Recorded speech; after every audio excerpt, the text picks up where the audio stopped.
Hey guys, it's Misty from the Book Rat, and it is time to take a look at the remainder of books that showed up in my mail in February. Because as you saw from the first February book haul, my mailbox kind of exploded in that first half. So there were a lot of books in that one, less so in this, much more manageable, I think. But I wanted to show you real quick so that I can finally get them put away and out of their packages because it's unsightly and they keep falling every time I move, so it's time. Before I get into them though, I just wanted to let you guys know, for those of you that don't sort of visit the blog end of things, I have a poll up right now. There's a new thing I want to start doing where I get recommendations of books in specific genres from you guys to put together in a kind of shareable infographic for people that are looking for recommendations on one certain genre. Because I get asked a lot what I would recommend in such and such. And I don't always have answers. Or even if I do, I know there are other good things out there too that I haven't read or forgotten. So if you would like to weigh in and possibly be included with your pick on the infographic, there are a few more days before I'm closing the poll and making it. So I'll leave a link below. You can give me your thoughts, your recommendations, and possibly be quoted and have your book shared on my snazzy graphic that I have yet to make and hopefully will turn out decent. But anyway, on to the remainder of books that I got in February. These ones. We'll start off with two random ones that I bought. The first was from the ongoing library book sale, and I just couldn't pass it up, and it is it's a box set of my childhood. It is a box set of Pippi Longstocking books. Yep. Pippi was my everything. Like, Pippi and Punky Brewster were my life, my idols. I wanted to be them, and I kind of still do. So, had to get it. The other I bought at the dollar store, because, you know. And it's Without a Summer by Mary Robinette Kowal. This is the third, I think, in a series. I don't have the first two. I haven't read the first two. But they're books that have been on my to-get list for ages, and that I'm pretty sure I'm really gonna like. And so I figured I might as well get the third while it's so cheap, on the off chance that I get and read and love those first two. I know it doesn't probably make a lot of sense, but, you know, it's one of those things where if I would have passed it up and then turned out to love the first two, I would have kicked myself for passing it up. And if I don't like it, I can donate it. So, you know, that's how this happens. Then we have this snazzy gold package that says Everland on it. Oh, and it's like a light reflector on me right now. This was a total surprise in my mail from Macmillan. And I have to say, because I am internetless right now, I'm also out of the loop on a lot of books. I don't have access to Goodreads so that I can see what people are adding and excited about. I'm not getting to watch people's videos or read people's blogs as much. So, though I feel like this is one I probably would have heard of and been excited about, I hadn't heard of it. But now I have. It is a debut by Wendy Spinell or Spinall or Spinali. I really don't know.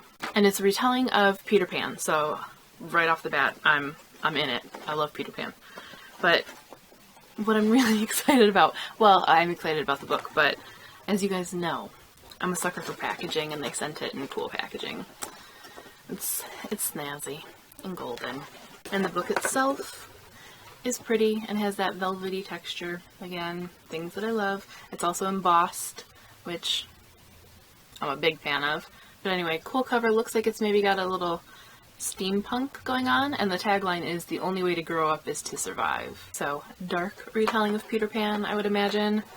I'm sold. This one comes out May 10th. Then from Penguin Random House, we have Exit Pursued by a Bear by E.K. Johnston, which is the best title ever, as far as I'm concerned. If you don't know, that's a reference to Shakespeare, but even if you don't get the reference, it's still just an amazing title. This one is contemporary and kind of a more serious one, I would say. It comes out this month, I believe. Let me see if it doesn't have a paper in it to tell me when. Oh wait, it says it on the package. This one comes out March 15th, so really soon actually. I don't want to go too into the synopsis. There's a link below you can check out if you are curious to know more, but I don't think I'm spoiling anything by saying this. that it's a contemporary story about a girl who is date raped, and then kind of centers around not only her dealing with that, but also the power of friendship in healing. And I've been saying a lot recently that I think friendship needs to be a bigger focus in books, especially YA. It's not all about romance, and in fact, I would say it's definitely not all about love triangles, because whoever actually ends up in those.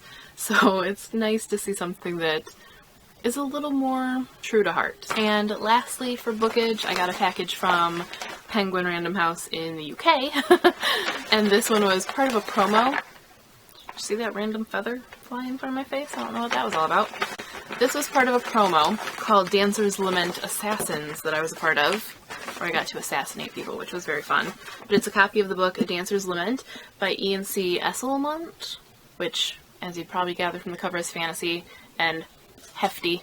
And I don't know terribly much about this book, but what I do know is it came with a map. No one asked for your opinion. Here. Tell the internet what you have to say.